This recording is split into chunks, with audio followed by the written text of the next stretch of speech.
നമസ്കാരം. ഈ പറഞ്ഞ പോലെ ഒരു ജിസ്റ്റോയ് എന്ന് പറയുമ്പോൾ ഒരു ഫീൽ ഗുഡ് സിനിമകളുടെ ഒരു അങ്ങനത്തെ ഒരു കാറ്റഗറി ഉണ്ടായിരുന്നു. പിന്നെ തലവൻ എന്ന സിനിമ ചെയ്തപ്പോൾ ആ ടൈറ്റിൽ അങ്ങ് മാറി. അപ്പോൾ ജിത്തു ജോസഫ് എന്ന് പറയുമ്പോൾ ത്രില്ലർ എന്ന് പറയുന്നത് ഇപ്പൊ ഇത്രയും പേര് പറയുമ്പോഴും എല്ലാവരും പറയുന്നു ജിത്തു ജോസഫ് എന്ന് പറയുന്ന ത്രില്ലർ പടത്തിലായിരിക്കും എന്നൊരു പ്രതീക്ഷ ഉണ്ടായിരുന്നത്. ആ ഒരു ടൈറ്റിൽ മാറ്റാൻ വേണ്ടി ഒരു ഇതാണോ ഇപ്പൊ മൈബോസിന് ശേഷം ചെയ്യുന്ന ഒരു കോമഡി പടം എന്ന ലെവലിലേക്ക്? അല്ല, ഞാൻ അങ്ങനെ മനഃപൂർവ്വം അതിനു വേണ്ടി മാറ്റാൻ വേണ്ടിയിട്ട് ചെയ്യുന്നൊന്നുമല്ല. ഞാൻ ഇതിനു മുമ്പ് മൈബോസ് ചെയ്തിട്ടുണ്ട്, ഫീൽ ഗുഡായിട്ട് മമ്മി ആൻഡ് മീ എന്ന സിനിമ ചെയ്തിട്ടുണ്ട്, ലൈഫ് ഓഫ് ജോസൂട്ടി എന്ന് പറയുന്ന സിനിമ ചെയ്തിട്ടുണ്ട്. അപ്പം ഇപ്പം ഒരു നേര് ഒരു ടോട്ടലി വേറൊരു ത്രില്ലർ അല്ലാതെ ഒരു ഇമോഷണൽ കോർട്ട് റൂം ഡ്രാമ ചെയ്തു. ഇതിനൊക്കെ മുമ്പ് ഈ കൃഷ്ണകുമാർ ഇങ്ങനെ പല കഥകൾ പറയുന്ന കൂട്ടത്തിൽ എന്നോട് പറഞ്ഞ ഒരു കഥയായിരുന്നു.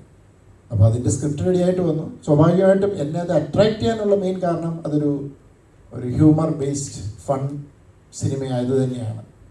അതിനകത്ത് അതിൻ്റെ എലമെൻസും നല്ലതാണ്. അതിൻ്റെ ഒരു ട്രാക്ക് കേട്ടപ്പോൾ ഭയങ്കര ഇൻട്രസ്റ്റിംഗ് ആയിട്ട് തോന്നി. പിന്നെ ഇപ്പം ആർട്ടിസ്റ്റിന് എല്ലാവർക്കും എപ്പോഴും ഡിഫറെൻറ്റ് ക്യാരക്ടേഴ്സ് കിട്ടണം എന്നാഗ്രഹിക്കുന്ന പോലെ ആസ് എ ഫിലിം മേക്കർ ഞാനൊരു സ്റ്റോറി ടെല്ലറായിട്ടാണ് ഞാൻ എപ്പോഴും ഈ വ്യത്യസ്തമായ കഥകൾ ചെയ്യണമെന്നുള്ളൊരു ആഗ്രഹം എപ്പോഴും ഉണ്ട് മനസ്സിൽ. അപ്പോൾ സ്വാഭാവികമായിട്ടും അതിൻ്റെ ഒരു ഡ്രൈവ് അത് തന്നെയാണ്. പക്ഷേ ബോധപൂർവം ഈ സമയത്തത് കൊണ്ടേ പ്ലേസ് ചെയ്യുക അങ്ങനെയൊന്നും ഉദ്ദേശിച്ചില്ല. അതങ്ങ് ഒരു ഒത്തു വന്നതേ ഉള്ളൂ. സാർ ഒരിക്കൽ നമ്മുടെ ലെവൽ ക്രോസിന്റെ പ്രസ് മീറ്റിൽ ആസിഫിൻ എന്ന ആക്ടറിനെ ഒരു വൺ വേഡിൽ ഇങ്ങനെ പ്രസന്റ് ചെയ്യുന്ന ചോദിച്ചപ്പോൾ ഒരു ഡെയറിങ് ആക്ടർ എന്ന് പറഞ്ഞു. അതേസമയം ബേസിലിന് എങ്ങനെ പ്രസന്റ് ചെയ്യുക? ഒരു ടൈറ്റിൽ നെയിം കൊടുക്കുവാണെങ്കിൽ എന്ത് പേരിട്ട് കൊടുക്കും?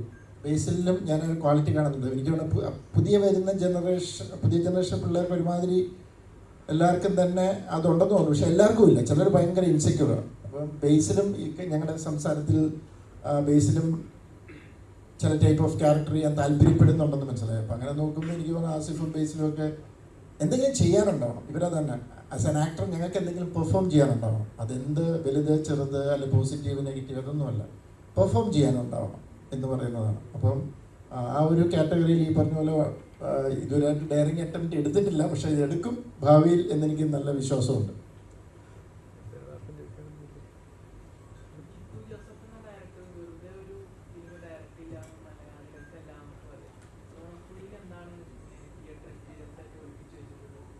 ഇത് തന്നെ ചിരി, അതിനാണ് ഞങ്ങളുടെ ശ്രമം. ആൾക്കാരെ ചിരിപ്പിക്കാൻ ശ്രമിക്കുക, അതാണ് കാരണം. അപ്പം ആ ഒരു ബേസിക്കലി സിനിമയെല്ലാം എൻ്റർടൈൻ ചെയ്യണം. അത് പല രീതിയിൽ എൻ്റർടൈൻ ചെയ്യാം. നമുക്ക് ത്രില്ലർ സിനിമകളിലൂടെ എൻ്റർടൈൻ ചെയ്യാം, ഹൊറർ സിനിമകളിലൂടെ എൻ്റർടൈൻ ചെയ്യാം. പക്ഷെ ചിരിപ്പിക്കുക എന്ന് പറയുന്നൊരു സാധനമുണ്ടല്ലോ. അപ്പം അത് തന്നെയാണ് നിങ്ങളെ തിയേറ്ററിൽ ഇരിക്കുമ്പോൾ നിങ്ങളെ ചിരിപ്പിക്കാനുള്ള ശ്രമമാണ് ഞങ്ങളുടെ ശ്രമമാണ് നുണക്കുഴി.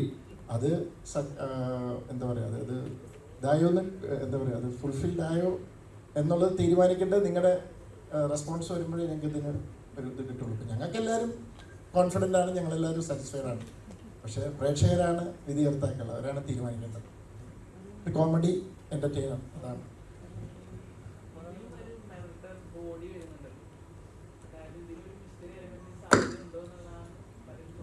അത് നിങ്ങൾ സിനിമ കാണുക, അതിന് എനിക്ക് ഒത്തിരി ഇപ്പം പറയാൻ പറ്റത്തില്ല. കോമഡി ത്രില്ലർ എന്നൊക്കെ പറയാമോ? എനിക്കറിയില്ല. ഞാൻ ഇതിൻ്റെ സ്ക്രിപ്റ്റ് വായിച്ചതും അത്യാവശ്യം കുറേ ചിരിച്ചു. ഞാൻ ആ ഒരു ആംഗിളിൽ ഇതിനെ പോയേക്കുന്നത്. കോമഡി ത്രില്ലർ ആണോ അല്ലയോ എന്നൊക്കെ നിങ്ങൾ പറ, നിങ്ങൾ കണ്ടിട്ട് നിങ്ങൾ തീരുമാനിക്കും. ഗ്രേസ്, ഇപ്പോൾ ഫസ്റ്റ് ഓഫ് ഓൾ കൺഗ്രാജുലേഷൻസ്. ഇപ്പോൾ നാഗേന്ദ്രൻ സാറിന് മൂന്ന് നല്ല രീതിയിൽ ഓടിക്കൊണ്ടിരിക്കുന്നു. അപ്പോൾ അതിൽ താങ്കൾ ചെയ്ത കഥാപാത്രം വളരെയധികം വൈറലായിക്കൊണ്ടിരിക്കുക. അപ്പോൾ ഏറ്റവും കൂടുതൽ പ്രേക്ഷകർ ചിരിക്കുന്നു, റീൽസിലൂടെ ഒക്കെ റീക്രിയേറ്റ് ചെയ്യുന്നു. അപ്പോൾ ആ ഒരു കഥാപാത്രം വളരെ ഇൻഫ്ലുവൻസ് ചെയ്തായിരുന്നു. എത്ര റീൽസിലായാലും ശരി, ആ ഒരു ക്യാരക്ടർ നല്ല രീതിയിൽ ഇൻഫ്ലുവൻസ് ചെയ്തായിരുന്നു. ഈ സിനിമയിലെ കഥാപാത്രം എത്രത്തോളം ഇൻഫ്ലുവൻസ് ചെയ്യുന്ന ഒരു കഥാപാത്രം എത്രത്തോളം അട്രാക്റ്റഡ് ആണ്? ഇത് ആക്ച്വലി ഞാൻ പറഞ്ഞ പോലെ ആദ്യം സാറിൻ്റെ തമാശ പടമാണെന്ന് വിചാരിച്ചപ്പം കേട്ടപ്പോൾ ഞാൻ വിചാരിച്ചത് എൻ്റെ ക്യാരക്ടർ നല്ല കോമഡി ഭയങ്കരമായിട്ട് കോമഡി ചെയ്യുന്നൊരു ക്യാരക്ടറാണെന്നാണ് വിചാരിച്ചത്. പിന്നെയാണ് സ്ക്രിപ്റ്റ് വായിച്ചപ്പോഴത്തേക്കും ഈ പറഞ്ഞ പോലെ എൻ്റെ ക്യാരക്ടറിന് ബേസിക്കലി നമ്മൾ തമാശ ചെയ്യുന്ന പോലെ ഉള്ളൊരു ക്യാരക്ടറല്ല. ആ ക്യാരക്ടറിൻ്റെ സിറ്റുവേഷൻ അല്ലെങ്കിൽ അവർ കടന്നു പോകുന്ന ജീവിത സാഹചര്യം ഭയങ്കര സീരിയസ് ആണ്. പക്ഷേ എനിക്ക് കൂടുതൽ കോമ്പിനേഷൻസ് വരുന്നത് എബി സക്കറിയ എന്ന് പറയുന്ന ഒരു ക്യാരക്ടറുമായിട്ടാണ്. ഇയാളുടെ ഈ പറഞ്ഞ ബേസിൽ പറഞ്ഞ പോലെ ക്യാരക്ടർ മനസ്സിലായിരുന്നല്ലോ, കുറച്ച് മണ്ടത്തരങ്ങളും കുറച്ച് പക്വതയില്ലായ്മയും ഒക്കെ ഉണ്ട്. അപ്പം അത് നമ്മുടെ ക്യാരക്ടറെ ഒന്ന് കൂട്ടിമുട്ടുമ്പോൾ ഉണ്ടാവുന്ന സിറ്റുവേഷണൽ കോമഡീസാണ് അവിടെ സംഭവിക്കുന്നത്. അപ്പം അങ്ങനെ ചോദിക്കുകയാണെന്നുണ്ടെങ്കിൽ ഭയങ്കര രസമായിട്ടാണ് പരിപാടി വർക്ക് അയക്കണം. കാരണം ഇത് എപ്പോഴും തമാശ ചെയ്യുമ്പോൾ നമുക്ക് എപ്പോഴും ഒറ്റയ്ക്ക് നിന്ന് സ്കോർ ചെയ്യാനായിട്ട് പറ്റില്ല. എപ്പോഴും നമ്മുടെ കൂടെ നിൽക്കുന്ന ആക്ടർ നമ്മളെ അതിനൊരു സപ്പോർട്ട് ചെയ്യുക, അല്ലെങ്കിൽ ആ ക്യാരക്ടറും ഈക്വലി അത് കയറി വന്നാൽ മാത്രമേ അവിടെ ഒരു തമാശ ഫീൽ ചെയ്യുകയും നമുക്കൊരു ചിരി വരികയും ചെയ്യുള്ളൂ. അങ്ങനെ നോക്കുമ്പോൾ എനിക്ക് കിട്ടിയിരുന്ന കോ ആക്ടേഴ്സ് എല്ലാവരും അതിൻ്റെ അപ്പുറം, നമ്മൾ പ്രതീക്ഷേൻ്റെ അപ്പുറം തമാശ കൊടുക്കുന്ന ആൾക്കാരാണ്.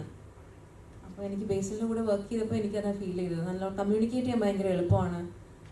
നമുക്ക് എന്തെങ്കിലും ഒരു സജഷൻ ചോദിക്കാൻ ഫ്രീ ആയിട്ട് നമുക്ക് ചോദിക്കാൻ പറ്റും. അതിൻ്റെ ഇടയിൽ ഒരു ഈഗോ ഇല്ല. എന്തെങ്കിലും സംശയം ചോദിച്ചു കഴിഞ്ഞാൽ പറഞ്ഞു തരാനും നമുക്ക് തോന്നുന്ന സജഷൻസ് പറയാനും നമുക്കൊരു സ്പേസ് ഉണ്ട്. അപ്പോൾ ഇതൊക്കെയാണ് എനിക്ക് ആ ക്യാരക്ടറിന് ഓർക്കുമ്പോൾ എനിക്ക് ഓർമ്മ വരുന്ന കാര്യങ്ങൾ ഇതൊക്കെയാണ്. ഇപ്പോൾ ബേസിൽ എന്ന ഡയറക്ടറിനെ മലയാളി പ്രേക്ഷകർക്ക് എല്ലാവർക്കും അറിയാം. വേറൊരു വിഷണറി ഉള്ള, അല്ലെങ്കിൽ ഇതുവരെ കണ്ടിട്ടില്ല, എല്ലാം എക്സ്പ്ലോർ ചെയ്യാൻ ആഗ്രഹിക്കുന്ന ഒരു ഡയറക്ടറിൽ വേഷം നമ്മൾ കണ്ടിട്ടുണ്ട്. പക്ഷെ ഒരു ആക്ടർ ലെവലിലേക്ക് വരുമ്പോഴേക്കും നമ്മുടെ ഒരു ഹോംലി ഒരു ആക്ടർ, അല്ലെങ്കിൽ നമുക്ക് പെട്ടെന്ന് കണ്ടാൽ ചിരിക്കാൻ നമ്മുടെ കൂട്ടത്തിൽ ഒരാളുടെ അങ്ങനത്തെ ഹോംലി ക്യാരക്ടേഴ്സാണ് കൂടുതലും ചെയ്യുന്നത്. ഇതിലും അതുപോലെ തമാശ നിറഞ്ഞ I M A rich gentleman എന്നൊക്കെ പറയുന്ന ഡയലോഗ് ട്രെയിലർ കണ്ടായിരുന്നു. അപ്പം ഈ ക്യാരക്ടർ പേഴ്സണലി നമ്മളൊരു കഥാപാത്രം കേൾക്കുമ്പോൾ നമുക്കുണ്ടാകുന്ന ഒരു ഫീലിംഗ് ഉണ്ടല്ലോ, എത്രത്തോളം റിലേറ്റ് ചെയ്യാൻ പറ്റും?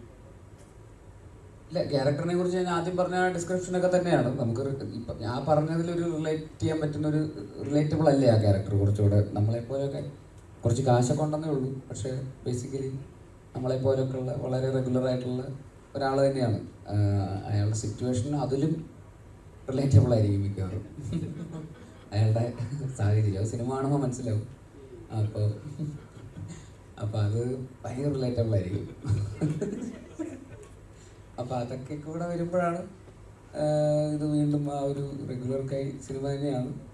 പക്ഷേ അയാളുടെ സിറ്റുവേഷനിൽ നമ്മളെങ്ങനെ, ആ സിറ്റുവേഷൻസിൽ നമ്മളെങ്ങനെ ബിഹേവ് ചെയ്യുന്നു എന്നുള്ളതാണ് നമ്മളെ ഭയങ്കരമായിട്ട് ആക്ടർ എന്നുള്ള രീതിയിൽ പുഷ് ചെയ്യാൻ്റെ ഒരു സ്പേസ് എന്ന് പറയുന്നത്. അത് ആ സിറ്റുവേഷനിൽ എത്രമാത്രം പാനിക്കായിട്ടും ഈ പറയുന്ന പുള്ളി പുറത്ത് പറയാൻ പറ്റൂല പുള്ളിയുടെ പ്രശ്നം, പക്ഷേ ഇത് കൺവിൻസ് ചെയ്യണം, ആൾക്കാരെ കൺവിൻസ് ചെയ്ത് എങ്ങനെയെങ്കിലൊക്കെ ഇത് ഊരി പോരണം എന്ന് പറയുന്ന സാഹചര്യങ്ങളിൽ പുള്ളി എങ്ങനെ ബിഹേവ് ചെയ്യുന്നു എന്നുള്ളതാണ് ഇതിൻ്റെ എന്താ പറയുക, ആക്ടർ എന്നുള്ള രീതിയിൽ നമുക്കൊരു പെർഫോം ചെയ്യുമ്പോൾ ഉണ്ടാകുന്ന ഒരു വെല്ലുവിളി എന്നൊക്കെ പറയുന്നത്. അപ്പോൾ അതിൻ്റേതായിട്ടുള്ള രസങ്ങളുണ്ടായിരുന്നു. അത് ഭയങ്കര ഇൻട്രസ്റ്റിംഗ് ആയിരുന്നു. മൊത്തത്തിൽ ഇതിൻ്റെ ഒരു ത്രൂ ഔട്ട് പ്രോസസ്സ്. ഈ പറയുന്ന സ്ക്രിപ്റ്റിൽ നമുക്ക് അതിനുള്ള കറക്റ്റായിട്ടുള്ള സെറ്റിംഗ് ഉണ്ട്, ഒരു സ്റ്റേജ് ഉണ്ടാക്കി വെച്ചിട്ടുണ്ട്. അപ്പോൾ അവിടെ നമ്മൾ എത്രമാത്രം മീറ്ററിൽ എത്ര അളവിൽ അത് ചെയ്യുക എന്നുള്ളതാണ് ആക്ടർ എന്നുള്ള രീതിയിൽ നമ്മൾ എക്സൈറ്റ് ചെയ്യിപ്പിച്ചിട്ടുള്ള കാര്യം. ഹ്യൂമർ ചെയ്യാന്നുള്ള സ്പേസ്. ഇനി നേരത്തെ പറഞ്ഞ ഒരു കോമ്പിനേഷൻ ഇവരെല്ലാവരും ഉണ്ടല്ലോ, അപ്പോൾ അതിൻ്റെ ഒരു എക്സൈറ്റ്മെൻറ്റും ഉണ്ടായിരുന്നു. ഈ ബേസിൽ എന്ന ആക്ടറിനോടോ ചോദ്യം, അതായത് ഇപ്പം ഈ പറഞ്ഞ റെഗുലർ പേഴ്സൺ അല്ലെ റെഗുലർ ക്യാരക്ടർ എന്നുള്ളത് അത് ബ്രേക്ക് ചെയ്യാനായിട്ട് എപ്പോഴെങ്കിലും നോക്കാറാണ്, അതോ അതുപോലത്തെ കഥാപാത്രങ്ങൾ വരാത്തതുകൊണ്ടാണോ? അതുപോലത്തെ ക്യാരക്ടേഴ്സ് വരാത്തതുകൊണ്ടാണ് ഫസ്റ്റ് ഓഫ് ഓൾ. അങ്ങനെയുള്ള ആലോചനകൾ ആദ്യം തുടക്കകാലങ്ങളിലൊക്കെ എല്ലാവരും നമ്മളെ എങ്ങനെയാണ് അറിയുന്നത്, ആ ഒരു ക്യാരക്ടേഴ്സ് ആണല്ലോ വരിക. പക്ഷേ ഗോയിങ് ഫോർവേഡ് വേറെ സിനിമകൾ ഇങ്ങനെ നമുക്ക് ഇത് പുതിയ ഫിലിം മേക്കേഴ്സ് ചിലപ്പോൾ വേറെ രീതിയിൽ ആലോചിച്ച് തുടങ്ങുമ്പോൾ അങ്ങനത്തെ ക്യാരക്ടേഴ്സ് വരും എന്നാണ് ഞാൻ വിശ്വസിക്കുന്നത്. അപ്പോൾ അത്രയും നമ്മൾ സക്സസ്ഫുള്ളായിട്ടും റെലവൻ്റായിട്ടും നിൽക്കുമ്പോഴാണ് അങ്ങനെയുള്ള ആൾക്കാരും അങ്ങനെയുള്ള കഥകളും വരിക. അപ്പോൾ അതിന് വേണ്ടിയിട്ട് വെയിറ്റ് ചെയ്യുന്നു. നല്ല സിനിമയുടെ ഭാഗമാകുന്നുള്ളത് തന്നെയാണ് അതിൻ്റെ ഫസ്റ്റ് പ്രയോറിറ്റി. അപ്പോൾ ഇനി വരാനിരിക്കുന്ന കുറച്ച് സിനിമകളിൽ കംപ്ലീറ്റ്ലി ഡിഫറെൻറ്റ് ഷെയ്ഡിലുള്ള 1-2 ക്യാരക്ടേഴ്സ് ചെയ്തിട്ടുണ്ട്. അപ്പോൾ അത് ബ്രേക്ക് ചെയ്യാൻ പറ്റുമെന്നാണ് ഞാൻ വിശ്വസിക്കുന്നത്. നമസ്കാരം. സിദ്ദിഖ എന്ന് പറഞ്ഞ മലയാളികൾക്ക് എപ്പോഴും ഹ്യൂമർ റിലേറ്റ് ചെയ്യുന്ന കഥാപാത്രങ്ങൾ എപ്പോഴും മനസ്സിലുണ്ട്. ഇപ്പോൾ ഈ റീസെന്റ് ആയിട്ടാണ് കുറച്ചുകൂടെ വില്ലൻ വേഷങ്ങളിൽ വില്ലൻ എന്ന ലെവലിലോട്ടൊക്കെ വന്നത്. ഈ സിനിമയിലും നമുക്ക് മലയാളികൾക്ക് പ്രതീക്ഷിക്കാൻ ഒരു ഹ്യൂമർ എലമെന്റ് ഉള്ള ഒരു കഥാപാത്രമാണോ? താങ്കളുടെ പേരെന്താ? എന്റെ പേര് നിബിൻ. നിബിൻ മാത്രമാണ് ചോദ്യങ്ങൾ ചോദിക്കുന്നത്, മറ്റുള്ളവർക്ക് കൂടെ അവസരം കൊടുക്കണേ. ഞാൻ ഹ്യൂമറായിട്ട് സീരിയസ് ആയിട്ട് പറഞ്ഞു, മറ്റുള്ളവർ ചോദ്യം ചോദിക്കാൻ ഒരു അവസരം കൊടുക്കണേ. ആ മൈക്ക് കുറച്ച് നേരത്തേക്ക് മറ്റുള്ളവരുടെ ഒന്ന് കൈമാറിക്കും. അല്ലെങ്കിൽ എന്താ അറിയാമോ, വേറെ അവർക്കൊക്കെ ചോദിക്കണമെന്നുണ്ടാവും. ഓക്കെ, എല്ലാവരോടുമായിട്ട് ഒരു ക്വസ്റ്റ്യൻ. അല്ലല്ല, ഞാൻ ഇതിന്റെ ഉത്തരം പറഞ്ഞോട്ടെ. ഈ ഹ്യൂമറെന്നോ വില്ലെന്നൊക്കെ പുറത്ത് കാണുന്ന പ്രേക്ഷകരാണ് ഇതൊക്കെ തീരുമാനിക്കുക. നമ്മളെ സംബന്ധിച്ചിടത്തോളം ഒരു ആക്ടർക്ക് കിട്ടുന്ന കഥാപാത്രം എന്ന് മാത്രമേ സ്വീകരിക്കാറുള്ളൂ.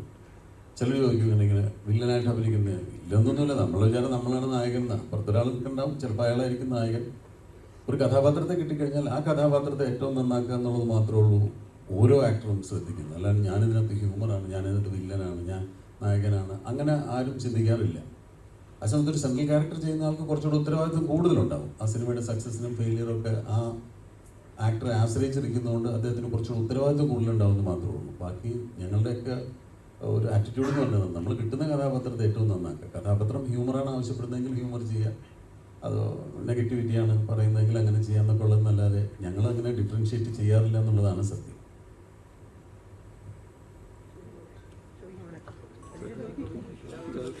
എല്ലാവരോടുമായിട്ടൊരു ക്വസ്റ്റ്യൻ. സിനിമ ഭയങ്കര ഫണ്ണാണ്, കോമഡി ആണെന്നൊക്കെ പറഞ്ഞു, അതുകൊണ്ടാണ് എല്ലാവരും ഇത്ര സീരിയസ് ആയിട്ടിരിക്കുന്നത്?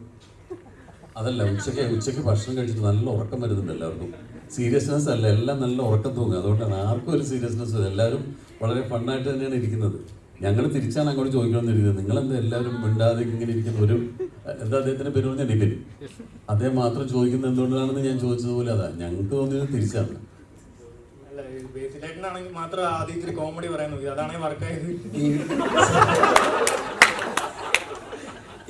ഇതേ നമ്മൾ ഈ സിനിമയിൽ അഭിനയിക്കുമ്പോൾ ഓപ്പോസിറ്റ് ആൾ നന്നായിട്ട് പെർഫോം ചെയ്യുമ്പോൾ ഇപ്പുറത്തെ ആൾ നന്നായിട്ട് നീങ്ങും. അപ്പൊ നിങ്ങളൊന്ന് ലൈവ് ആകുമ്പോൾ ഞങ്ങൾ ലൈവ് ആവും. ഇപ്പൊ താഴെ നിന്ന് ഭക്ഷണം കഴിച്ചു വന്ന് ഈ പറഞ്ഞ പോലെ കൊണ്ട മധുരമൊക്കെ അടിച്ച് കയറ്റി വരും. അതിന്റെ ഞാൻ തമാശ പറഞ്ഞിട്ട് നിങ്ങൾ റിയാക്ട് ചെയ്ത പോലും ഇല്ല, പിന്നെ എന്റെ മൂടങ്ങ് പോയി. ഇനിയിപ്പോ എന്ത് അന്നേരം ദിദിക ആദ്യം ഇൻട്രൊഡക്ഷൻ പറഞ്ഞിരുന്നു, ഇനി എല്ലാ ആൾക്കാരും സ്വയം ഒന്ന് പറഞ്ഞിട്ട് പിന്നെ എല്ലാവർക്കും ചോദ്യങ്ങൾ ചോദിക്കാമെന്ന്. ബേസിലേട്ടൻ ഇങ്ങനെ പറഞ്ഞു തുടങ്ങിയപ്പോ ഇവിടെ എല്ലാരും ഒന്ന് പറഞ്ഞു തുടങ്ങി, ഇതെന്ത് ഇനി സിനിമയുടെ കഥ മുഴുവൻ പറയുമെന്ന്. ആ തരത്തിൽ പുള്ളി വേറെ രീതിയിൽ സംസാരിച്ചു പോയി. ഇനി ഒരു മറുപടി പറയാം. സിനിമയുടെ പേരെന്നാ? നുണക്കുഴി. പറഞ്ഞതെല്ലാം സത്യമാണെന്ന് നിങ്ങൾ കരുതുന്നുണ്ടോ? അതൊന്നും വിശ്വസിച്ച് നിങ്ങൾ തിയേറ്ററിലേക്ക് കാണാൻ പോകണ്ട. ഞാൻ മാത്രം ചോദിച്ചാൽ എല്ലാവരും സ്വയം ഒന്ന് പറയാൻ വിചാരിച്ചില്ല, അങ്ങനെയൊക്കെ വിചാരിച്ചാണ് ഇരുന്നത്. പക്ഷെ ഫുൾ ബേസിൽ പറഞ്ഞു കഴിഞ്ഞു. അപ്പൊ അതാണ് അസീസ് പറഞ്ഞത്, ഇനി ക്ലൈമാക്സ് കൂടെ പറയാനുള്ളൂ എന്ന് പറഞ്ഞു. അപ്പൊ അതുകൊണ്ടാണ് നിങ്ങൾ ഓരോരുത്തർക്കും ഒരു കാര്യം ചെയ്യാം, നമുക്ക് അസീസിൽ നിന്ന് തുടങ്ങാം, എന്നിട്ട് ഇങ്ങനെ പോവാം. അസീസ് ക്ലൈമാക്സ് ഞാൻ 15-ാം തീയതി പറയാം. ഞാൻ എക്സൈറ്റ്മെന്റ് ആണ്. കാരണം എന്ന് പറഞ്ഞാൽ മിമിക്രി എന്നൊക്കെ വന്ന് മിമിക്രി എന്ന് വരുമ്പോൾ തന്നെ സിനിമ അഭിനയിക്കുക എന്നുള്ളൊരു ആഗ്രഹമുണ്ട്. പക്ഷെ അതിലുപരി സാറിനെ പോലത്തെ ഡയറക്ടറിൻ്റെ സിനിമയിലൊക്കെ ഒരു ക്യാരക്ടർ കിട്ടുക എന്നൊക്കെ പറഞ്ഞാൽ അതും ഭയങ്കര ഒരു ഭാഗ്യം തന്നെയാണ്. അതും നല്ലൊരു ക്യാരക്ടർ തന്നെയാണ് കിട്ടിയിട്ടുള്ളത്. സിനിമയെക്കുറിച്ചൊന്നും ഒരുപാടൊന്നും പറയാനില്ല, ഒരു ഫണ്ണ് എലമെൻ്റ് തന്നെയാണ്. കാരണം ഞാനൊക്കെ സത്യം പറഞ്ഞാൽ ഭയങ്കര പേടിച്ചാണ് ഞാൻ ലൊക്കേഷനിലൊക്കെ പോയത്. ജിത്തു സാറിനൊക്കെ പേടിച്ചാണ് പോയത്. പക്ഷേ സാറെന്ന് പറഞ്ഞാൽ ഭയങ്കര കൂളായിരുന്നു. നമ്മളടുത്തൊക്കെ സത്യം പറഞ്ഞാൽ സാറ് ഉഗ്ര ആക്ടറും കൂടെയാണ്. നമുക്ക് എങ്ങനെയാണ് അഭിനയിക്കേണ്ടതെന്ന് എനിക്ക് പറഞ്ഞുകൂടെ തരും സാർ. അപ്പോൾ എന്തായാലും വേണ്ടേ? അതെ, സാറ് പറഞ്ഞു തരും. പിന്നെ രണ്ടാമത് നമ്മളെന്തെങ്കിലും ഹ്യൂമർ നമുക്ക് തന്നെ പേടിയാണ്. ഇപ്പം സാറ് ഫുള്ള് സ്ക്രിപ്റ്റിൽ പോകുന്ന ഒരു സംഭവത്തിൻ്റെ ഇടയിൽ എന്തെങ്കിലും ഹ്യൂമർ ചേർക്കാൻ വേണ്ടി പേടിയായിരുന്നു ആദ്യം. പക്ഷെ സാറിൻ്റെ അടുത്ത് ചോദിച്ചപ്പോൾ സാറ് അത് ധൈര്യമായിട്ട് ചെയ്തോളാൻ പറയും. ചിലത് ചെയ്യാതിരിക്കുമ്പോൾ സാറ് വിളിച്ച് പറയുകയും ചെയ്യും, വൈകുന്നത് അത് ചെയ്യുന്നു. ഭയങ്കര ഒരു രസമായിരുന്നു. എന്തായാലും പടം ഒരു വൻ വിജയമാകട്ടെ എന്ന് ആത്മാർത്ഥമായി പ്രാർത്ഥിക്കുന്നു. അതുപോലെ നിങ്ങളുടെ സപ്പോർട്ടും വേണം. Thank you so much. പറ, ഉച്ചയ്ക്ക് കഴിച്ചല്ലേ? ഇത് പറയാം. ഞാൻ വളരെ ഹാപ്പിയാണ്. കുറേ നാൾ അവസരം ചോദിച്ച് കിട്ടിയ സിനിമയാണ്. ഇതേപോലെ മുന്നേ അവസരം ചോദിച്ചൊരു സിനിമ കിട്ടി. പ്രിയൻ സാർ, ലാൽ സാർ ഒപ്പം കാത്തൊരു കോമഡി പടം പ്രിയൻ സാർ, ലാൽ സാർ കോമ്പിനേഷൻ ചെയ്യാന്ന് വെച്ചപ്പോൾ ത്രില്ലറായി പോയി. അങ്ങനെ കാത്ത് ജിത്തു സാറിൻ്റെ പടങ്ങുന്ന ഒരു ത്രില്ലർ ചെയ്യാന്ന് വെച്ചപ്പോൾ അത് കോമഡി ആയിപ്പോയി. പക്ഷേ ഐ ആം വെരി ഹാപ്പി. ഈ കോമഡിയിൽ എനിക്കൊരു സ്പേസ് കിട്ടിയതിലും അത് തീർച്ചയായിട്ടും അദ്ദേഹം വളരെ കാൽക്കുലേറ്റീവാണ്. പ്രേക്ഷകർക്ക് ഒരു എൻ്റർടൈൻമെൻറ്റ് കോഷൻറ്റ് മനസ്സിൽ കണ്ടുകൊണ്ടാണ് സിനിമകൾ ഒരുക്കുന്നത്. ഈ പ്രാവശ്യവും അങ്ങനെ തന്നെ ആവും എന്നുള്ള ഞങ്ങളുടെ പ്രതീക്ഷ നിലനിൽക്കട്ടെ. Thank you.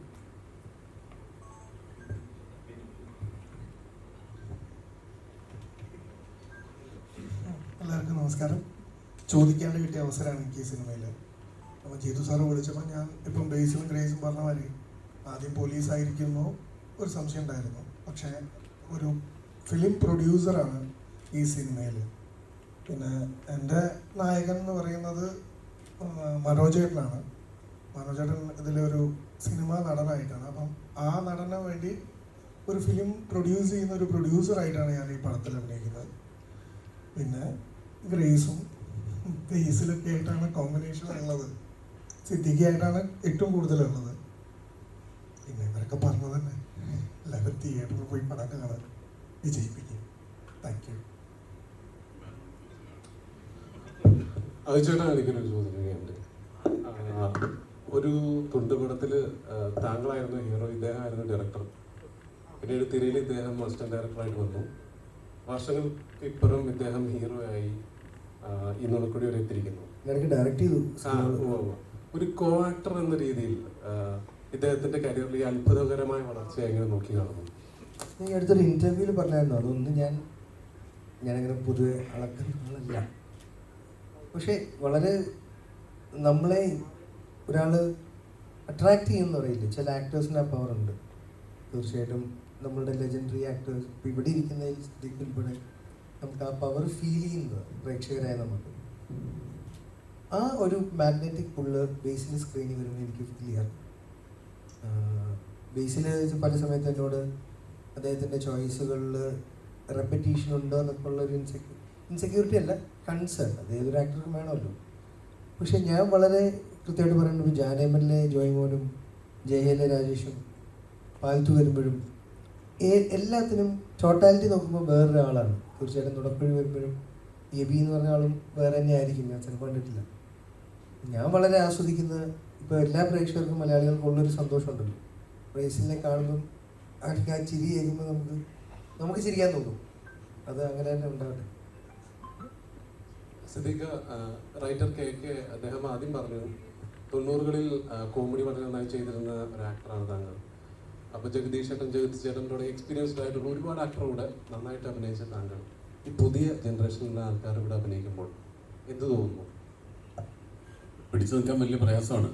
കാരണം നമ്മളും ഒരുപാട് മുമ്പ് അഭിനയിച്ച് ശീലിച്ചൊരു രീതി ഉണ്ടല്ലോ, ആ രീതി അതേപോലെ ഫോളോ ചെയ്താൽ ഇപ്പോൾ ഇവർ തമാശ പറയുന്ന രീതിയിൽ ഇവർ അഭിനയിക്കുന്ന രീതിയൊക്കെ കുറേ കൂടെ വ്യത്യാസമാണ്.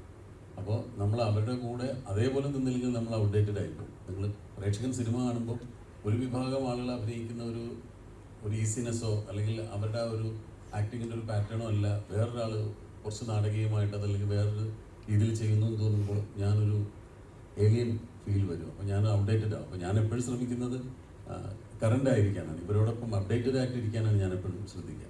ഈ അജുവൊക്കെ വന്ന കാലം തൊട്ടേ ഞാനുമായിട്ട് വളരെ അടുപ്പം സൂക്ഷിക്കുന്ന ആളുകളാണ്. അതെന്തുകൊണ്ടാണെന്ന് വെച്ചാൽ എനിക്ക് അവരുമായിട്ടുള്ളൊരു കമ്പനി ഞാൻ വളരെയധികം എൻജോയ് ചെയ്യുന്നതാണ്. ഇപ്പോൾ ആദ്യം അജു എൻ്റെ കൂടെ അഭിനയിക്കുന്ന സമയത്ത് എൻ്റെ അടുത്ത് ഒന്ന് പരിചയപ്പെട്ട് സംസാരിച്ചിട്ട് പറഞ്ഞു, അത് ഞങ്ങൾക്കൊക്കെ പേടിയായിരുന്നു നിൽക്കുക അടുത്തേക്ക് വന്ന് സംസാരിക്കാൻ.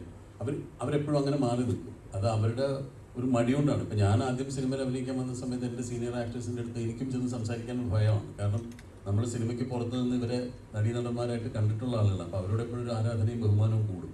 അപ്പോൾ ഞാനെപ്പോഴും ഇവരൊക്കെ വന്നു കഴിഞ്ഞാൽ ഞാൻ ഇവരോട് കൂടുതൽ അടുപ്പം കാണിക്കുകയും ഇവരോട് കൂടുതൽ ഇടപഴകുകയും ചെയ്യുമ്പോൾ നമുക്ക് ഇവരുടെ ഒരു രീതികൾ മനസ്സിലാവുകയും അതേപോലെ അഭിനയിക്കാൻ സാധിക്കുകയും ചെയ്യുമെന്ന് വിശ്വസിക്കുന്ന ഒരാളാണ് ഞാനെപ്പോഴും. അപ്പോൾ അവരുടെ ഒരു പാറ്റേണിലേക്ക് ഞാൻ മാറാനാണ് എപ്പോഴും ഞാൻ ശ്രദ്ധിച്ചുകൊണ്ടിരിക്കുന്നത്. അതല്ലെങ്കിൽ ഞാൻ ഔട്ട്ഡേറ്റഡ് ആയി പോകുന്നൊരു ചിന്തയും ഭയവുമാണ് എനിക്കുള്ളത്.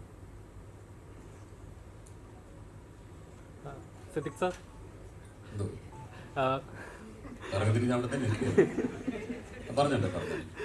കഴിഞ്ഞ ദിവസത്തെ നടന്ന പ്രസ് മീറ്റിലൊക്കെ പറയുന്നത്, അപ്പോൾ സോഷ്യൽ മീഡിയയിൽ വന്ന കമൻസുകൾ ശ്രദ്ധിച്ചോന്ന് എനിക്കറിയത്തില്ല. അമ്മയുടെ സ്ഥാനത്ത് ഒരു കാർണവർ വന്നപ്പോഴേക്കും കാര്യങ്ങളൊക്കെ നടപടിയായി തുടങ്ങി എന്നൊരു പറഞ്ഞായിരുന്നു. അപ്പോൾ അങ്ങനത്തെ കമൻസുകളൊക്കെ ശ്രദ്ധിക്കാറുണ്ടായിരുന്നു. ഒരു കാര്യങ്ങളൊക്കെ ആളുകൾക്ക് എന്തെങ്കിലും കോ ആക്ടറിന് എന്തെങ്കിലും സംഭവിച്ചാലും റിയാക്ട് ചെയ്യാനായിട്ടും അല്ലെങ്കിൽ ചോദിക്കാൻ ആളുണ്ട് എന്ന ലെവലിലുള്ള ഒരു കാർണവരുണ്ട് എന്ന ലെവലിലൊക്കെ കമൻറ്റുകൾ വന്നായിരുന്നു. ശ്രദ്ധിച്ചായിരുന്നു? അത് ശ്രദ്ധിച്ചായിരുന്നു. അത്തരം കമൻറ്റുകൾ വരുമ്പോഴും ഞാൻ ഭയക്കുന്നത് ഇതേപോലെ എന്തെങ്കിലും ഒരു നമ്മുടെ ഭാഗത്തുനിന്ന് ഒരു വീഴ്ച വന്നാലും ഇതേപോലെ ഒരുപാട് ഓപ്പോസിറ്റ് ആയിട്ടുള്ള കമൻറ്റുകളും വരാൻ സാധ്യതയുണ്ട്. അപ്പോൾ എന്ത് കാര്യം ചെയ്യുമ്പോൾ സൂക്ഷിച്ച് ചെയ്യണം. ഇപ്പം നമ്മളൊരു കാര്യം ചെയ്തു എന്ന് പറയുന്നത് ഒരു വലിയ കാര്യമായിട്ട് എനിക്ക് തോന്നുന്നില്ല. അത് ഞാൻ ചെയ്തതുപോലെ നിങ്ങൾ ചെയ്താലും അതിന് പോലീസിൻ്റെ ഭാഗത്തുനിന്ന് ഒരു ആക്ഷൻ ഉണ്ടാവും. കാരണം അതൊരു പബ്ലിക് ന്യൂസൻസ് ആയിട്ടാണ്. അപ്പോൾ അതിൻ്റെ താഴെ വന്ന എല്ലാ കമൻറ്റുകളും അതിനനുകൂലമായിട്ട് പറയാൻ കാര്യം അത്രയധികം ഒരു പബ്ലിക് ന്യൂസൻസ് ആയിട്ട് ആളുകൾക്ക് തോന്നിയതുകൊണ്ടാണ്. അപ്പോൾ ഞാൻ പരാതി കൊടുത്തതുപോലെ വേറെ ആര് കൊടുത്താലും ഇതേ നിയമ നടപടികൾ തന്നെ ഉണ്ടാവുമായിരുന്നു. പക്ഷേ എനിക്കത് ചെയ്യേണ്ടി വന്നത് എന്താ വെച്ചാൽ ഞാനൊരു സംഘടനയുടെ നേതൃസ്ഥാനത്തിരിക്കുമ്പോൾ ആ സംഘടനയിൽപ്പെട്ട ഒരാളെ, പ്രത്യേകിച്ച് നമ്മൾ മലയാളികളെല്ലാം സ്നേഹിക്കുന്ന ശ്രീ മോഹൻലാലിനെ പോലുള്ള ഒരാളെ പറ്റി അങ്ങനെ പറഞ്ഞപ്പോൾ ഈ സംഘടനയുടെ നേതൃസ്ഥാനത്തിരുന്ന് അത് ചെയ്യേണ്ടി വന്നു എന്ന് മാത്രമേ ഉള്ളൂ. അപ്പോഴും ഞാൻ പല പ്രാവശ്യം ആലോചിച്ചിട്ടാണ് അത്തരം പ്രവൃത്തിയിലേക്ക് ഇറങ്ങി ചെല്ലുന്നത്. കാരണം ഇപ്പം നല്ല കമൻറ്റ് വന്നതുപോലെ മോശം കമൻറ്റ് വരാനും ഒരു പ്രവൃത്തി മതി. എപ്പോഴും നമ്മൾ ചെയ്യുമ്പോൾ ആലോചിച്ചും സൂക്ഷിച്ചും തന്നെയാണ് ചെയ്യുന്നത്. ഇപ്പം ഞാൻ നിങ്ങളുടെ മുമ്പിൽ ഇവിടെ വന്നിരുന്ന് സംസാരിക്കാനിരിക്കുമ്പോൾ പോലും ഞാൻ ഉള്ളിൽ പ്രാർത്ഥിക്കുന്നത് എൻ്റെ വായിൽ നിന്നും ഒരു അവിവേകം വീണു പോകരുത്. കാരണം അത് വീണാൽ അത് റെക്കോർഡഡാണ്. അപ്പോൾ അത് നമ്മൾ പറയുന്നൊരു കാര്യം മറ്റൊരു രീതിയിൽ ആളുകൾക്ക് എടുക്കാൻ അല്ലെങ്കിൽ വേറെ രീതിയിൽ ഇൻ്റർപ്രറ്റ് ചെയ്യാൻ പറ്റുന്ന രീതിയിൽ പോലുള്ളൊരു വാക്ക് പോലും എൻ്റെ വായിൽ നിന്ന് വീഴുന്നത് എന്നുള്ളൊരു പ്രാർത്ഥനയോട് കൂടിയിട്ടാണ് ഞാൻ നിങ്ങളുടെ മുമ്പിൽ സംസാരിക്കാനിരിക്കുന്നത്. അപ്പോൾ അത് ഒരു പ്രവൃത്തി ചെയ്യുമ്പോൾ 100 പ്രാവശ്യം ആലോചിച്ചിട്ടാണ് ചെയ്യുന്നത്. പക്ഷെ തീരുമാനിച്ചാൽ പിന്നെ ഞാനത് പ്രാവർത്തികമാക്കാൻ ശ്രമിക്കും. പിന്നീട് എൻ്റെ വരായികൾ അനുഭവിക്കാൻ ഞാൻ തയ്യാറായിട്ട് തന്നെയാണ് ചെയ്യുന്നത്. പക്ഷേ ചെയ്യുന്നതിന് മുമ്പ് ഒരുപാട് ആലോചിച്ചതിന് ശേഷമാണ് ഒരു പ്രവൃത്തി ചെയ്യുന്നത്. ഇനിയിപ്പോൾ അത് കുറച്ചുകൂടെ കൂടുതൽ ശ്രദ്ധിക്കേണ്ടിയിരിക്കുന്നു. കാരണം ഇപ്പോൾ ഒരു വ്യക്തി എന്നുള്ളത് മാത്രമല്ല, വലിയൊരു സിനിമാ താരങ്ങൾ ഉൾപ്പെടുന്ന, സിനിമയിലെ നടീനടന്മാർ ഉൾപ്പെടുന്ന ഒരു സംഘടനയുടെ നേതൃസ്ഥാനത്ത് ഇരിക്കുമ്പോൾ ഞാൻ എന്തെങ്കിലും ഒരു മോശം പ്രവൃത്തി ചെയ്താൽ എൻ്റെ സംഘടനയിലുള്ള ഓരോ അംഗങ്ങളെയും അത് ബാധിക്കും എന്നുള്ളതുകൊണ്ട് കുറച്ചുകൂടെ ശ്രദ്ധിക്കണമെന്നേ തോന്നിയിട്ടുള്ളൂ.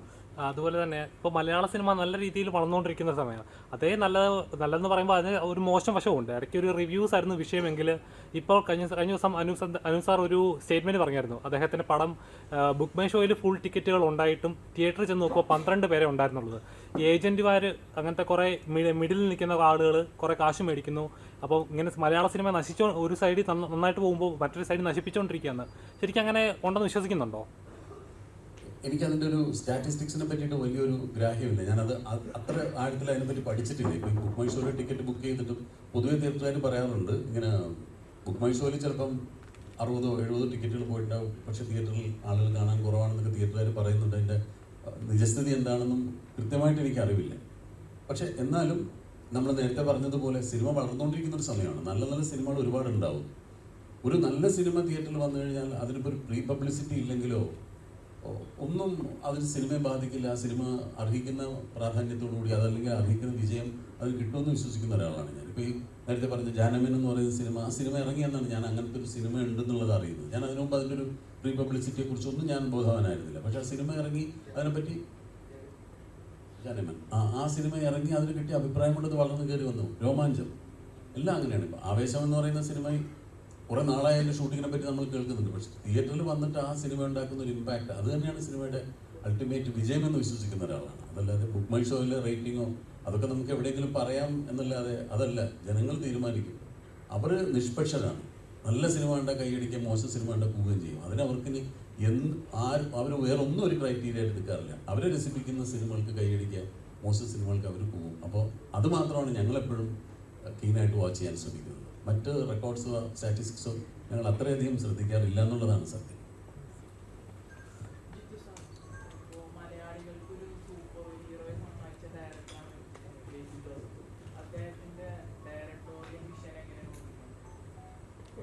ഞാനെങ്ങനെയാണ് നോക്കിക്കാണുന്നത്? അല്ല, വളരെ എന്താ പറയുക, ഈ പുതിയ രീതികൾ അവലംബിക്കാനും പുതിയ പരീക്ഷണങ്ങൾ നടത്താനും ചങ്കൂറ്റമുള്ള ഒരു സംവിധായകനാണ്. കാരണം ഇപ്പം പുള്ളി ഒരു പ്രൊജക്റ്റിലേക്ക് പോകുന്നതും അത്യാവശ്യം വളരെ ചില്ലറക്കളിയല്ല അത്. അപ്പം അങ്ങനത്തെ അടുത്ത ലെവലിലേക്കുള്ള ഹയർ എന്താ പറയുക ഒരു ഇതിലുള്ള സിനിമകൾ ഞാനൊക്കെയാണെങ്കിൽ ഒന്ന് മടിക്കും. പക്ഷേ ബേസിലിനെ പോലെ ഇപ്പോൾ ഒരു അപ്കമിങ് 3 പടം ചെയ്തു അല്ലേ? അപ്പോൾ ആ 3 പടത്തിലും വ്യത്യസ്തമായ പടങ്ങൾ, അത് ഓരോന്നും സ്റ്റെപ്പ് ബൈ സ്റ്റെപ്പ് അത് വളർന്നു വരികയാണ്. അപ്പം അത് പ്രത്യേകിച്ച് മിന്നൽ മുരളി പോലെയുള്ള പടങ്ങളൊക്കെ അങ്ങനെ കൺസീവ് ചെയ്ത് ചെയ്യാന്ന് പറഞ്ഞാൽ അതൊരു വലിയ കാര്യമാണ്. അത് ഭയങ്കര ഒരു വിഷണറി ആയിട്ടുള്ള ഒരു ടെക്നീഷ്യനാണ്. അതാണ് ഞാൻ കാണുന്നത്. ഒരു ഡയറിങ് ആയിട്ടുള്ളൊരു ഡയറക്ടർ, പരീക്ഷണങ്ങൾ നടത്താനായിട്ടുള്ള ചങ്കൂറ്റമുള്ളൊരു ഡയറക്ടർ, അങ്ങനെ ഞാൻ കാണുന്നത്. ഗ്രേസ് ആന്റണി, ഉർവശി ചേച്ചി, കൽപ്പന തുടങ്ങിയ വലിയ ആർട്ടിസ്റ്റുകളായിട്ടാണ് സോഷ്യൽ മീഡിയയിൽ താങ്കൾ കമ്പയർ ചെയ്യുന്നത്. അതൊരു ബാധ്യതയല്ലേ? എപ്പോഴെങ്കിലും പെർഫോം ചെയ്യാൻ ക്യാമറയ്ക്ക് മുന്നിൽ എത്തുമ്പോൾ ഒരു ടെൻഷൻ ഫീൽ ചെയ്യാറുണ്ട്?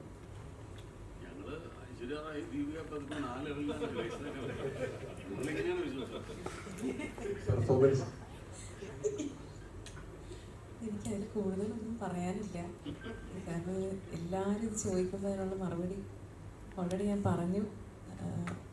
അത് ആ ഒരു ടൈമിലേ ഉള്ളൂ. അത് ഇപ്പോൾ തമാശ ഞാൻ ചെയ്തതുകൊണ്ടാണ് ഇപ്പോൾ അങ്ങനത്തെ ഒരു സംഭവം വന്നത്. അടുത്തൊരു സീരിയസ് ക്യാരക്ടർ ചെയ്യുമ്പോൾ അത് ആൾക്കാരത് മറന്നിട്ട് വീണ്ടും അടുത്തതിലേക്ക് പോകും. അപ്പോൾ ഒന്ന് കഴിഞ്ഞ് അതിനെ അവിടെ വിട്ട് അടുത്ത വർക്കിലേക്ക് കോൺസെൻട്രേറ്റ് ചെയ്യാന്നുള്ളത് മാത്രമേ അത് എടുക്കുന്നുള്ളൂ. അല്ലാതെ പോകുന്ന വർക്കിലെല്ലാം അതിൻ്റെ ഒരു ഭാരം കൊണ്ടുപോവുക, അതേ ഒരു ഇമേജ് കൊണ്ടുപോവുക, അവരിങ്ങനെ പറഞ്ഞു ഞാൻ ഇതേ ഇമേജ് ക്രിയേറ്റ് ചെയ്യണം, അങ്ങനത്തെ ഒന്നും എടുക്കാറില്ല. ഒന്നത് കഴിഞ്ഞു അത് വിട്ട് അടുത്ത വർക്കിലേക്ക് കോൺസെൻട്രേറ്റ് ചെയ്യുക, അത്രേ ഉള്ളൂ. അത് ശരിക്കും ഉണ്ടല്ലോ, അതിന് ചിലർ കൊടുക്കുന്ന ഇത് ഒരു ചേച്ചി അല്ല കൽപ്പന ചേച്ചിയെ പോലെ അവർ അങ്ങനെയല്ലത്. അവർ ഭയങ്കര വേഴ്സറ്റൈൽ ആക്ടർ. പൊതുവേ പെൺകുട്ടികൾ അല്ലെങ്കിൽ അവർ ആക്ട്രസസ് ഹ്യൂമർ ചെയ്യുന്നത് വളരെ കുറവാണ്. അവരത് ചെയ്യുമായിരുന്നു. ആ ലീഗിലേക്ക് ഒരാൾ വന്നു. പക്ഷേ ഗ്രേസിനെ സംബന്ധിച്ചിടത്തോളം ഗ്രേസിൻ്റെതായ ഒരു ശൈലിയുണ്ട്. അല്ലാതെ അവരെ പോലെ അഭിനയിക്കുന്നില്ല. ആ വേഴ്സറ്റാലിറ്റിയിലാണ് അവർ ആ ഇതിൽ വന്നിരിക്കുന്നത്.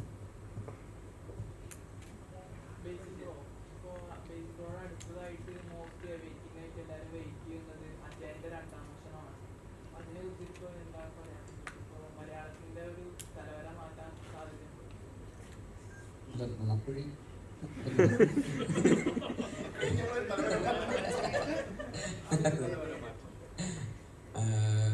അജയൻ്റെ രണ്ടാം മോഷണം ഭയങ്കര എക്സൈറ്റഡ് ആയിട്ട് ഞാനും നോക്കി കാണുന്ന ഒരു സിനിമയാണത്. ഈ പറയുന്ന ഓണത്തിനാണ് റിലീസ്. എൻ്റെ കൂടെ മുമ്പ് വർക്ക് ചെയ്തിരുന്ന ജിതിൻ ലാലാണ് അതിൻ്റെ ഡയറക്ടർ. കുഞ്ഞിരാമായണത്തിലും ഗോതയിലൊക്കെ അസിസ്റ്റൻറ്റ് ഡയറക്ടറായിരുന്നു. അപ്പോൾ അതിൻ്റെ ഒരു എക്സ്ട്രാ സന്തോഷം കൂടെ ഉണ്ട്. അതുകൂടാതെ ടൊവിനോ ലീഡ് റോൾ അഭിനയിക്കുന്ന സിനിമ എന്നുള്ളൊരു അത് കൂടുതൽ സന്തോഷം കൊടുക്കുന്നുണ്ട്. പിന്നെ ഔട്ട് ആൻഡ് ഔട്ട് ടൊവിനോ സിനിമയാണത്. അവൻ 3 റോളുകൾ ചെയ്യുന്നുണ്ട് ആ സിനിമയിൽ 3 കാലഘട്ടങ്ങളിലൊക്കെ ആയിട്ട്. അപ്പോൾ അതിൻ്റേതായിട്ടുള്ള ത്രൂ ഔട്ട് ടൊവിനോ സിനിമയാണ്. ജിതിൻ കുറേ കഷ്ടപ്പെട്ടിട്ട് 7-8 വർഷമായിട്ട് ആ സിനിമയുടെ പിന്നാലെയാണ്. അത്രയും സ്കെയിലിൽ ആദ്യത്തെ സിനിമ ചെയ്യാന്ന് പറഞ്ഞാൽ അത്ര എളുപ്പമുള്ള കാര്യമല്ല. ഇത്രയും ബജറ്റൊക്കെ വെച്ചിട്ട് ഇത്രയും ടെക്നീഷ്യൻസിനെ കൺവിൻസ് ചെയ്യണം, പ്രൊഡ്യൂസേഴ്സിനെ കൺവിൻസ് ചെയ്യണം, ആക്ടേഴ്സിനെ കൺവിൻസ് ചെയ്യണം. ഇതെല്ലാം ഒരു 8 വർഷത്തെ ജേണിയാണ് അവൻ്റെ സ്റ്റാർട്ടിങ് മുതൽ അവസാനം വരെ. എപ്പോഴാണ് ഞാൻ ഷൂട്ട് ചെയ്തത് എനിക്ക് ഓർമ്മയുണ്ട്. 2 വർഷം മുമ്പ് കണ്ടാണ് ഷൂട്ട് ചെയ്തതൊക്കെ. അപ്പോൾ അത് കഴിഞ്ഞ് ഇത്രയും സമയം എടുത്തു. അത് പോസ്റ്റ് പ്രൊഡക്ഷനും ഒക്കെ കഴിഞ്ഞ് ഇപ്പോൾ ഓണത്തിന് വരുന്നു. ഫൈനലി അത് തിയേറ്ററിലേക്ക് എത്തുന്നു, ആൾക്കാരുടെ മുമ്പിലേക്ക് എത്തുന്നു എന്നുള്ളത് ഭയങ്കര സന്തോഷം നൽകുന്നുണ്ട്. ഭയങ്കര എക്സൈറ്റ്മെൻ്റ് ഉണ്ട്.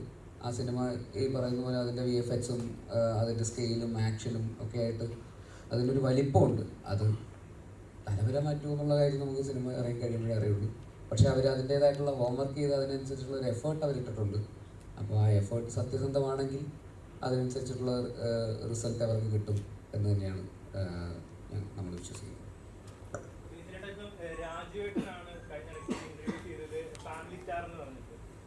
നുണക്കുഴി ഇറങ്ങിയതിനു ശേഷം ഫാമിലി സ്റ്റാർ എന്നുള്ള ഒരു പദവി നിലനിൽക്കുക, അല്ലെങ്കിൽ അതിനൊരു മാറ്റം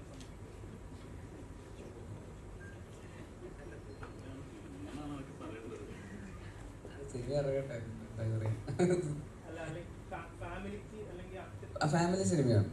ഓക്കെ, അതാണ് ഉദ്ദേശിക്കുന്നതെങ്കിൽ കറക്റ്റ്. ഫാമിലി ഇതൊരു പ്രോപ്പർ ഫാമിലി സിനിമ തന്നെയാണ്, അതിൽ സംശയമില്ല. ഇത്ര ആക്ടേഴ്സ് ഉണ്ട്. അതിൻ്റെ ഹ്യൂമറൊക്കെ ആരെയും ഉപദ്രവിക്കുന്ന തരത്തിലുള്ള ഹ്യൂമറൊന്നുമല്ല. തീർച്ചയായിട്ടും അതൊരു ഫാമിലി കോമഡി എൻ്റർടൈനർ എന്ന് പറയുന്ന കാറ്റഗറിയിൽ വന്ന് കണ്ട് ആസ്വദിച്ചിട്ട് പോകാൻ പറ്റുന്ന ഒരു സിനിമ തന്നെയാണ് എന്ന് തന്നെയാണ് ഞങ്ങൾ വിശ്വസിക്കുന്നത്. 100%. അതിലൊരു സംശയമില്ല.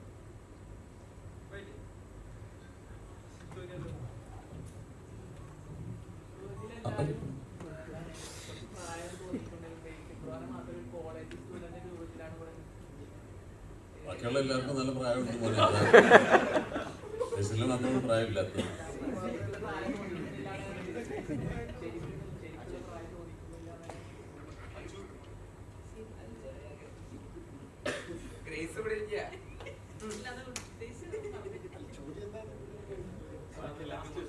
അതിൽ കോംപ്ലിമെന്റ് കൊടുത്തതാണ് ബേസിൽ. അത് ഞങ്ങളും സമ്മതിച്ചത്. എന്തായാലും ഒരുപാട് സന്തോഷം ഇത്രയും സമയം നിങ്ങളോടൊപ്പം ചെലവഴിക്കാൻ സാധിച്ചത്. ഇനി ഞങ്ങളൊക്കെ വേറെ ഒരു ജോലികൾ ചെയ്തുകൊണ്ടിരിക്കുന്നതിൻ്റെ ഇടയിൽ നിന്ന് ഓടി വന്നതുകൊണ്ടാണ്. അപ്പോൾ ഈ സിനിമ ഒരു വൻ വിജയമാക്കി തീർക്കാൻ നിങ്ങളുടെ ഭാഗത്തുള്ള ശ്രമം വളരെ വലുതാണ്. അത് ഇത് പ്രേക്ഷകരിലേക്ക് എത്തിച്ചിട്ട് പ്രേക്ഷകർക്ക് ഈ സിനിമ കാണണം എന്നൊരു തോന്നലുണ്ടാക്കത്തക്ക രീതിയിലുള്ളൊരു പ്രചാരണം നിങ്ങളുടെ ഭാഗത്തുണ്ടാകണം എന്നുള്ള അഭ്യർത്ഥനയോട് എല്ലാവർക്കും ഒരിക്കൽ കൂടി നന്ദി.